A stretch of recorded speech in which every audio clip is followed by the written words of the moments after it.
I would like to say I'm here on special appearance. No, I think I have some rights here. That I'm a living soul. I am not the straw man of the all caps. Okay. We'll get to that in a moment. So I am waiving the time. I am not waiving any of my rights. Ma'am. What statutes or what law or what are you saying here are the charges? Because this does not match. Sorry, I have a cotton mouth so bad. It's really quite simple. When you have an order to show up for court and you turn in a cut up piece of paper of it to say you're refusing to attend, that this is what happens next. That's pretty simple. Oh, did that offend you? Excuse me. I probably have more degrees than you do. This. Sure. Thank you, sir. If you took some thousand. Okay. Such an interesting out. All right, good morning. We are on the record in the 89th District Court for the County of Sheboygan. We're conducting the physical hearing upstairs in the circuit courtroom. It's being clerked by the 89th District Court staff down in that courtroom. And we're here in the case of In re Beth Bridgman on contempt matter. It was filed in an underlying criminal case 23-0868SD. We are providing public access both in the courtroom, in the circuit courtroom, and also online. Counsel, you want to state your appearances, please? Good morning, Your Honor. Paige Miller on behalf of the people. Attorney Eric Villanueva appearing as arraignment attorney on behalf of Beth Bridgman. Although I will represent myself. Yes, okay. we'll get to that. I would like to say I'm here on special appearance. No, I think I have some rights here. I don't know. What does special appearance mean to you? It means in a common law that I'm a living soul. I am not the straw man of the all caps. And you'll have an opportunity at a later time. Please just take a seat. I've never seen those opportunities come back around. Thank you. Okay. We'll get to that in a moment. So I am waiving the time. I am not waiving any of my rights. Ma'am. Okay. Thank you. Ms. Bridgman, you're free to stand or sit, whichever you're more comfortable with. I don't know how I would pull a chair up, so thank you. Well, if you want to sit there, I have no problem. Okay. All right. Thank you. All right. Well, Ms. Bridgman, you're here for an arraignment on 2 allegations of contempt. So I have to advise you of what those are. The first was an order to show cause that I signed on December 13th, 2023, which alleges that you are in criminal contempt of court for the unauthorized practice of law and for preventing the defendant, Seth Flores, from meeting with the Michigan Indigent Defense Commission attorney prior to his arraignment. We scheduled that for a show cause hearing on December 20th. You did apparently appear in the courthouse that day and turned in a copy of the show cause cut into strips with the red lettering on it says your offer to contract is not accepted. And then you did not appear at that show cause hearing. So therefore I signed a warrant for your arrest for that non-appearance. So that warrant alleges that you are in criminal contempt for failing to appear at that show cause. So Failing to appear for order to show cause on Wednesday, December 20th, 2023 at 11 a.m. for preventing defendant Seth Miguel Thomas Flores from meeting with MIDC attorney prior to his arraignment. So those are the 2 contempt citations pending against you. You have the right to have a hearing on both of those allegations where your contempt would need to be proven beyond a reasonable doubt. You have the right to present evidence in your own defense and cross-examine and challenge any of the evidence presented against you. You have the right to an attorney. If you qualified and requested, you have the right to an attorney appointed at public expense. The MIDC provides an attorney for your arraignment today, just as a courtesy and as required by a statute. MIDC? Michigan Indigent Defense Commission. You also, of course, have the right to represent yourself. Do you know? Well, first, do you comprehend the penalties? Oh, I'm sorry, I didn't tell you. So both those contempt citations, if you are found to be in contempt or you admit to being in contempt, you could be punished by up to 93 days in the county jail. and or a fine of $7,500 or both. That's the fine, that's the maximum penalty for both of the contempt citations. Ms. Bridgman, do you comprehend the rights that you have that I outlined for you and the maximum penalties I outlined for you? I think that I would like to wait. I have a call into the state trooper that your office or the prosecutor's office called to investigate something with me. And I was on the phone with her and told her I had received the show cause, and she said, he can't serve a show cause. I shot over a copy of it. He can't serve a show cause because you're not under bond. This is from the state attorney general's office. I was still on the phone with her. I had filed the paperwork at 9 o'clock. She called me at approximately 10 o'clock. I was still on the phone with her till after 11 o'clock. And she told me that you could not issue a show cause because I was not under bond. Now I understand you have just precluded all of my common law rights by forcing me in the back door into your jurisdiction on this side of the court. And I know that this is not what was on the original document in its entirety. So you have amped up the charges based on the fact that I failed to appear, but I believed she was going to let you know. She was collecting information from me for you. Ma'am, Okay, now, did you just understand what the judge asked you regarding those two charges? Did you just understand that I think there's a bigger overriding issue? Thank you. Hang on.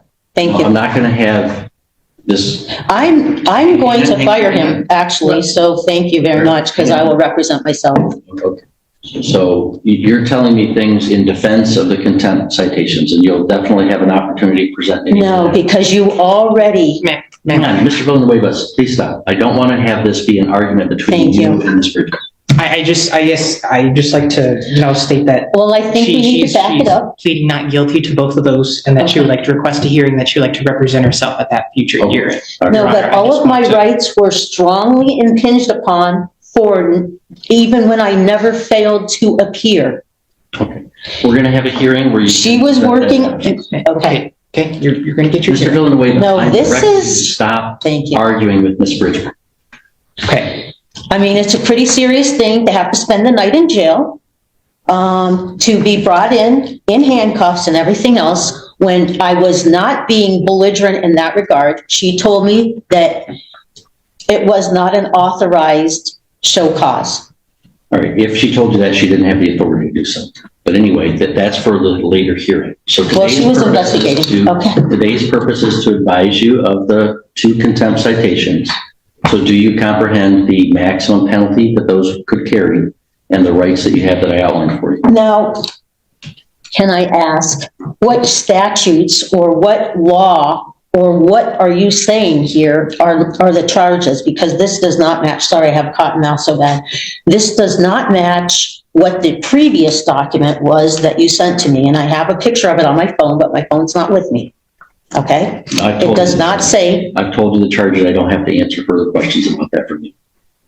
Do you understand the rights that I listed for you and the penalties? Why have they changed, I'm Judge not Becker? answering that question. Can the prosecutor? No. Why?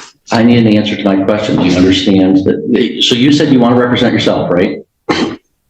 You wish to represent yourself and not have an attorney represent you? Yes, I Okay. do. If you want to do that, I must establish that you know what the penalties are and what your rights are. And I have to establish that you're not going to be disruptive to the court. If you refuse, So are those, then I'm going to appoint I'm not an attorney for refusing. you. Okay, then I would appoint an attorney for you and you'd not be able to represent yourself. I know, I listened to that with Trevor's case. All right, so I'm asking you, and you saw what How happened, can I Ms. Bridgman. So I first have to make sure you know what the maximum penalties are and what your rights are. Do you not? Those maximal penalties are based on the charges, and I'm wondering how you arrived at a change in the charges. I'm not answering that question.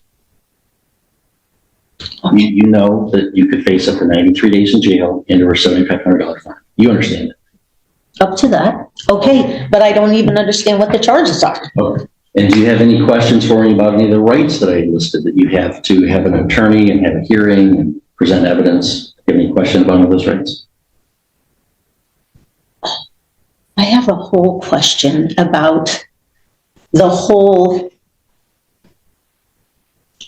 context of everything today, Judge Gothier. It's really quite simple. When you have an order to show up for court and you turn in a cut up piece of paper of it to say you're refusing to attend, that this is what happens next.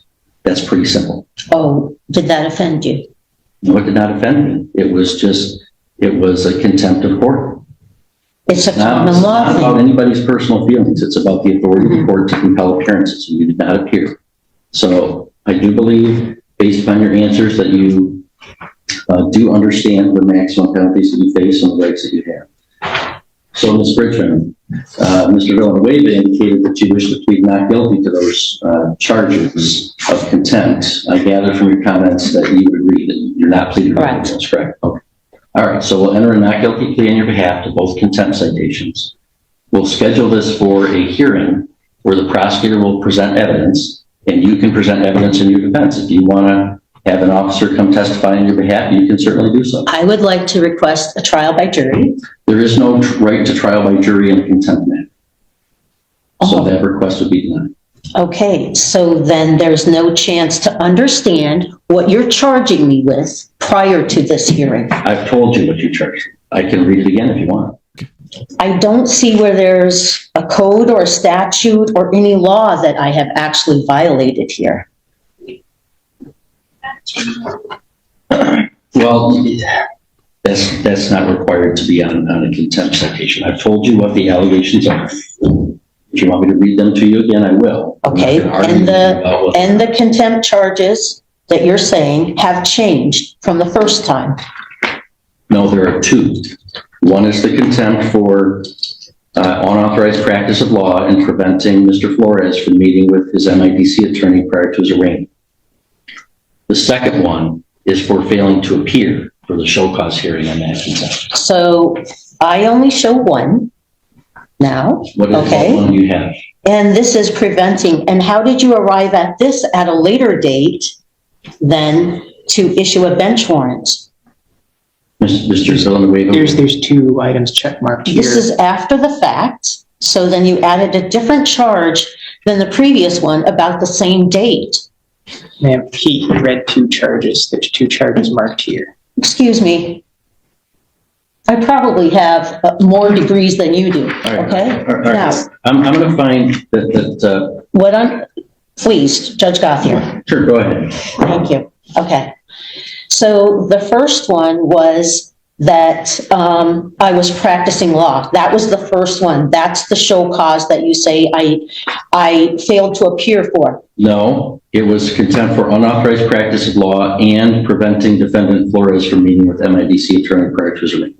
That was on the original. No, I have a picture of the original one. This is why I'm not sure. Do you have a copy of that show cause in front of you right now or no? This one. Would you generally like to see what she has here? I just, Okay, you don't. so how do I defend? Hang on. If you do not have in front of you right now a copy of the first show cause, I'm happy to provide a copy to you. So how did you arrive at a second show cause? Because you didn't show up. The second show cause is for failing to show up. But I wasn't on bond. So both show causes are not in effect because I'm not on bond. Your Honor, what is the date of the first show cause? December 20th. No, Sorry, that was before the December 20th. Sorry. You may view this document. This is out of the court file. You may view it and then So- send it back. Judge Gothier, do I have any other recourse to clarify where I was on that day and the information that I was going off of by your own investigator? You do. You do. Okay. That is a hearing date. Today, we're going to schedule a hearing date, and you can present that evidence at that time. And how will the hearing affect a trial by jury As I told you, there is no right to trial by jury for a in contempt charge? So I Oh, can so schedule this is a perfect, nice little tidy package for everything. I see. Okay. So I can schedule this for a contempt hearing on Thursday, January 11th at 2 p.m. I think that would be way too soon for me. Thank you. Why is that? I need to get to some of the documentation and follow up with that, state trooper, as well as perhaps a few other people, because I'm guessing, am I supposed to just talk to the prosecutor without the other witnesses that I had in my presence at the same time? I could schedule this for the afternoon of Thursday, January 25th, then. That gives you 3 weeks. Thank you. So we'll schedule this for a contempt hearing on both allegations of contempt on Thursday, January 25th at 2 p.m. And do I understand correctly, you do not wish me to appoint an attorney that you want to represent yourself? And then who makes the decision? You make the total decision then? Well, no, first you make the decision whether you want to represent yourself. As long as I'm convinced that you're doing so of your own free choice, that you understand what's going on, and that you're not going to be unduly disruptive, then you'll represent yourself. So what am I allowed to do at the hearing to defend myself appropriately? You're allowed to present legal arguments. You're allowed to present witnesses to testify under oath, yourself or any other witnesses that you bring with you. If you want to subpoena a witness, if you're representing yourself, you can't issue a subpoena without the court's signature. An attorney can issue a subpoena on their own. So if you want to subpoena somebody, what you would do is you'd go to the court clerk, they give you the paperwork, you'd fill out the subpoena, they would give it to me to review, and if it looks like it's reasonably, connected or relevant to the case, I would sign the subpoena, and it would be given back to you for you to serve upon the person to compel their appearance. I did not even get to watch the video that day because I was still on the phone with the trooper. And then people told me after I went up for Christmas that there was maybe a bench warrant, that you had issued a bench warrant. But everybody looked for it online at Vine League and couldn't find any bench warrant. So I was not trying to. I thought that trooper had told you what she told me, that I wasn't on bond, so I couldn't have a show cause. Okay, well, that's all going to be sorted out at the hearing. Okay, we don't have to sort all that out. Well, that's a lot of overnight in being arrested downtown and everything for a misunderstanding that I would like to. Ms. Richmond, Okay, I get it, Judge Gothier. I know what happened. You're not fooling me. I've got the show cause that you apparently cut up into little strips and wrote. Yeah, but I brought it at 9 o'clock because do you know that that's actually a common law practice? And there are courts that recognize common law because sovereign people and people who take an oath of office can follow common law. All right, so the Not the codes and statutes. Is scheduled for Thursday, January 25th at 2 p.m. I find that Ms. Richmond is unequivocally exercising her right to represent herself, that she understands the nature of the charges against her, the maximum penalty, and the rights that she has. I find that although she certainly disagrees with the court procedures and processes, which is her right, that she's not being unduly disruptive to the court's business. So the court's going to recognize Ms. Richmond's right to represent herself at that hearing. Can I ask one question? What are the parameters that you're going to decide is practicing law versus helping somebody maintain their unalienable rights? How would I delineate that in defense of myself? Well, that's a question of that's a question of law that you can research before that day.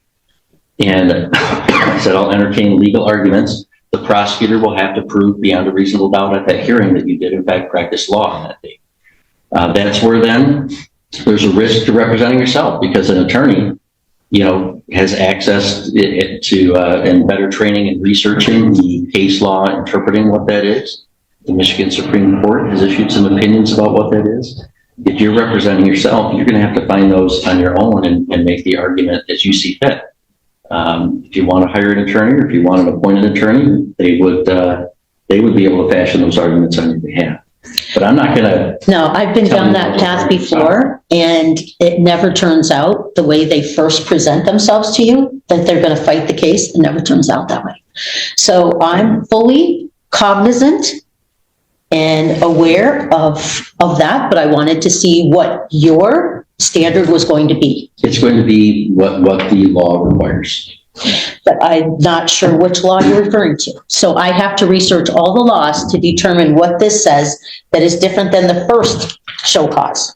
Yet, Ms. Bridgman, if you want to represent yourself, it's a little bit more work. You're going to have to- I'm not saying it's not more work. It's also not presented in a way that tells me what I'm really being charged with. Or that anybody has any proof of what they said here. So that's what okay. All right, well, that's what we'll. All right, sort out those thank you. Arguments, and the prosecutor will present witnesses at that hearing, and you can present witnesses. As I said, if you desire the court's help in compelling the appearance of any witness on your behalf, Okay. submit a subpoena to the clerk's office that I would review. It'd be the district court office Okay. that I would review, and I would issue the subpoena. So one of the key laws would be that in the state of Michigan, anybody practicing law should have, be a member of the Bar Association. Am I correct? That is correct. Now. Ma'am, you have to figure that out at another time, okay? Now's not time to litigate this case. Yeah, so I have a range I of get it, charges to but set- I appreciate that this is very big in scope and Michigan statutes and codes, as he says, he's compelled to follow or must obey the dictates. Okay, I'm very well versed in enough constitutional things, so I have to know what the perception is there.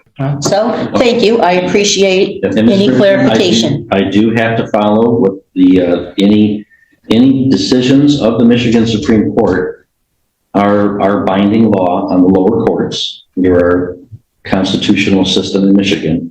Also, any statutes that were passed by the legislature and signed by the governor are laws that this court and all citizens of the state of Michigan have to follow. So the procedure that was followed here, I could still take up in another manner, correct? I'm not sure what you mean by another manner. At the hearing, you can challenge the procedure. I was talking to your investigator. She knew what time I had a court date. Yes, absolutely. If you want to present that person to come testify about that. She's not going to come testify, I'm sure. She's downstate. She might write something. Well, that's up to you, what you want to present. If you're going to represent yourself, you have to decide how you want to present your case. But I've given you the extra time you've asked for. So this is a major judicial review, okay, to decide if anything in our Bill of Rights actually applies to the Michigan code and statutes. You have all the rights in the Bill of Rights. I recognize all those constitutional rights. And most of what I talk about actually falls under common law because it's common that anyone could understand it. All right. That's why it's called common. Set the hearing date. Okay. We'll rate you on the charges. I'm going to recognize that you are exercising your right to represent yourself and discharge Mr. Villanueva from any further responsibility in the matter. The only other question I have to decide is whether you should be released on your own recognizance or whether you should be required to post a bond before the next hearing. All right, Ms. Bridgman, anything you want to tell me with regard to whether I should allow you to be released on your own recognizance before that hearing, or whether... I showed up at 9 a.m., Your Honor, and anybody could call me if they didn't understand that. I filed a similar document in Mackinac County and they accepted it. Common law is a very acceptable kind of a standard if you know it and you know what you're doing.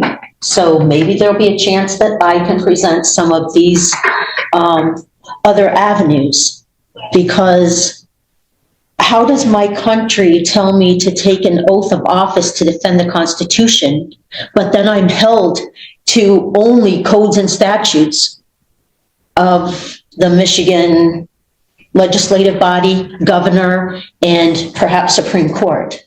That's the overarching question here, I think. And I think a lot of people Well, I can struggle with recommend the that. Schoolhouse Rock video to you about how a bill becomes law and the laws. Oh, I know how it happens. Your Honor, I also know we don't have a lot of judicial review. So Your Honor, that's the pardon me. bond question. Any input, Mr. Villanueva? Yes, I guess I know you just released me as the attorney of record, but I guess in support of the bond on her behalf, Yes, go ahead. Yeah, so I like to advise the court that Ms. Bridgman is a resident of the city of Sheboygan.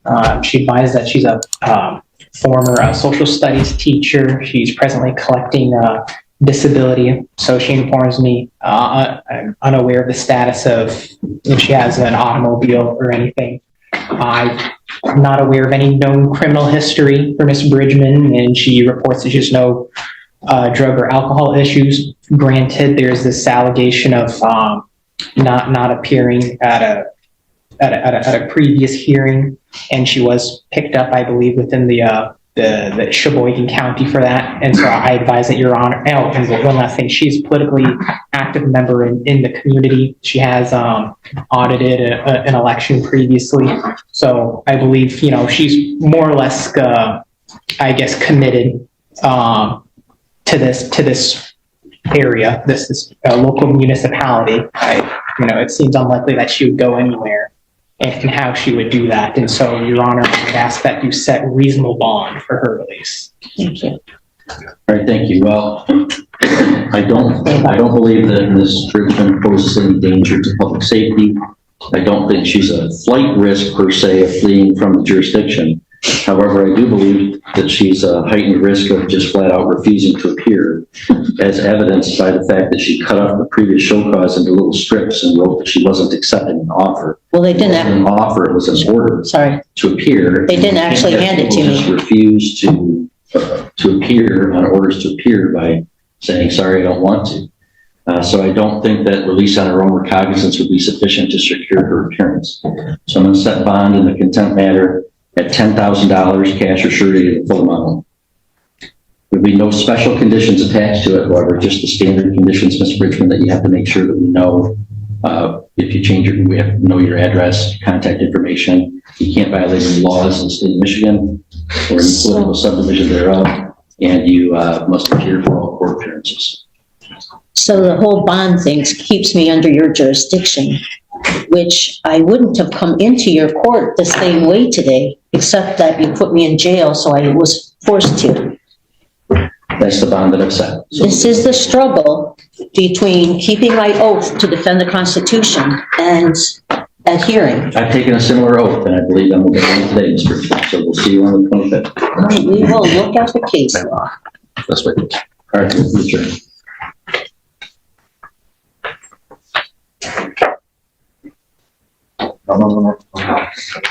This way. I know. She's only up here from North Carolina. Work with all you guys.